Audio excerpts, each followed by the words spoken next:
আসসালামু আলাইকুম, কি অবস্থা সবার? সেই সবাই ভালো আছেন? এখন বাজে সকাল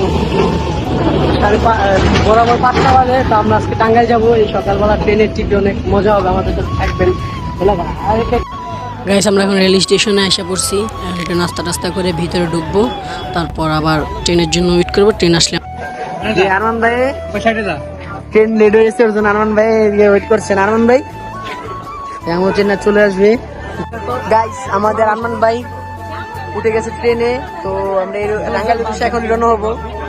সামনে যে ভাইয়া, দেন এই যে দেখেন এখানে এই যে এক বড় ভাই আইছে আঙুল দেখা করতে।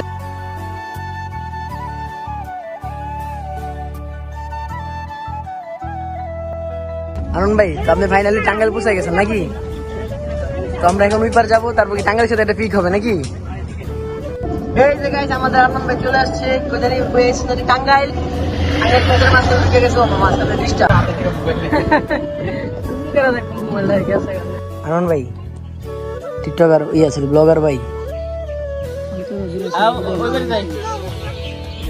আমরা চলে এসে পড়ছি টাঙ্গাইল, এবং আমার ফুপির বাসায় এসে পড়ছি। এখন আমরা একটু পয়সা গল্প গুজব করতেছি।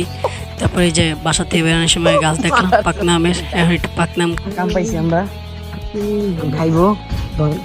আমরা এখন যাচ্ছি কই জানি ভূতের বাড়ি। তো নেক্সট তো গেছে এখন আমরা ভূতের বাড়ি আসছি আর কি। আমার খালামুড়ির বাসার অপোজিট পাশে একটা ভূতের বাড়ি। তো ভূতের বাড়ি একটু রহস্য জানলাম, তারপর আপনাদের সাথে দেখাইলাম। আর আমরা অনেক ভয় পাইতেছিলাম, এই কারণে সবাই একসাথে দাঁড়ায়। তো গেছে আমরা ভূতের বাড়ি দেখার পর একটু জাম খেতেছি গাছের থেকে পাইরা।